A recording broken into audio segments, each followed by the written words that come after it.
All right, Greg and Jimmy back from the Who You Got podcast to give you our favorite plays from college week one. Jimmy, we're back. It's official. We got a full slate of games. I'm wasting no time with my first pick. It's going to be, and I think I've made this clear on the podcast, hook 'em horns. Texas getting 2.5. It's dropped to 1.5 in some places. I think Texas is in a prime position to win this game. Big factors for me. Manning will be the best player on the field. Make no bones about it.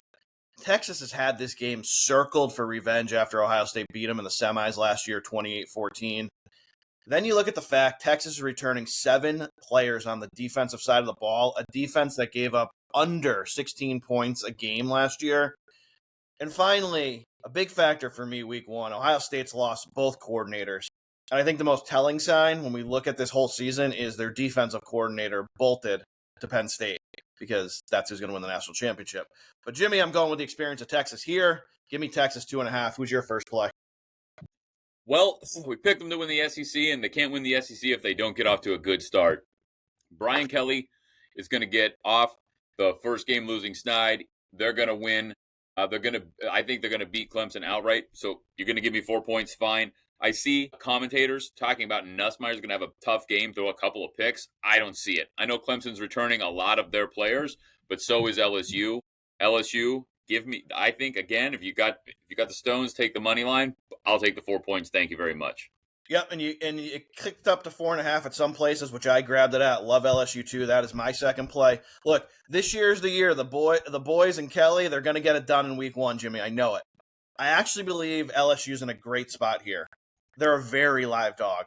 Nussmeier's not going to be intimidated by the moment here. He's played in big games, and he's done very well. Absolutely. Going into Clemson I don't think it's going to intimidate him. Clemson has an outstanding D. Make no argument about it from me.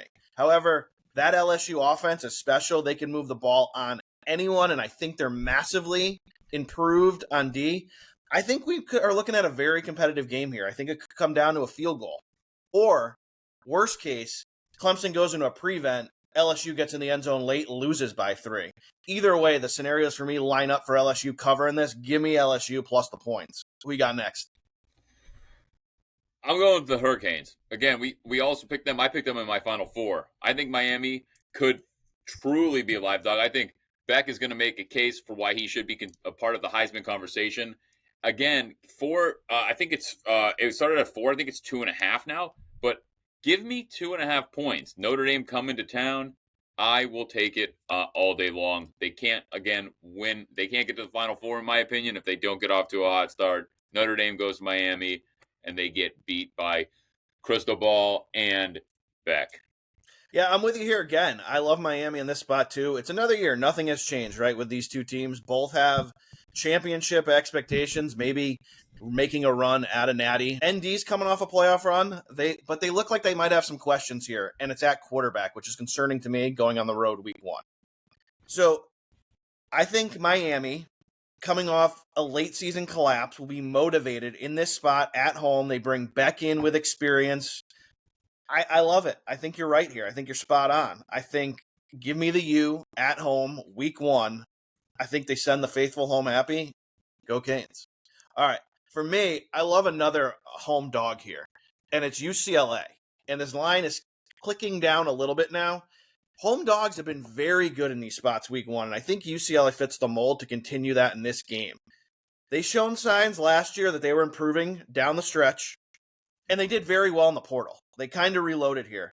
I go back to 2 years ago when Utah was in this same kind of spot going to a Florida Gators team, and the Gators pounded them. I think the same thing is going to happen here. I don't think UCLA has the firepower to, quote, hammer them, but I think they can play a competitive game against Utah at home and cover the number. If you can get the 6 or 6.5, take it. If you got to settle for the 5.5, I still like it in that spot. Jimmy, what's your final play? My final play, we're going to go a little bit off the grid here. I'm going with Buffalo. Buffalo's getting 16.5 with Minnesota. Buffalo's got a second-year coach, Pete Lembo. They won their last 5 games to close out last season, and they have a ton of people returning. Minnesota likes to run the ball. They've got a redshirt freshman about to start, and they lost 3 offensive linemen last year. I'm not saying Buffalo's going to pull the upset, believe you me, but give me 16.5 for a run-heavy team that's favored up. I think Buffalo covers this, no problem. All right, last one for me is UNC getting 3.5 at home from TCU to start the year. This is a simple breakdown for me. TCU, Jimmy, is the better team on both sides of the ball. No question about it. With that said, Hoodie, first game at home. He's had 6 months to prepare for this game. I'm not betting against the Hoodie. Are you? I'm not. Right. And I'll give one angle out to end it here. Because people don't normally look at these games because the spreads are so huge. Teams giving 37 or more in week 1 are 16 of their last 17, everyone. So could be an angle to look at, could be profitable for everyone tomorrow. All right, that's all we got for today. We'll leave you with that. And remember, what's never, ever over and is always under the Ohio State win total.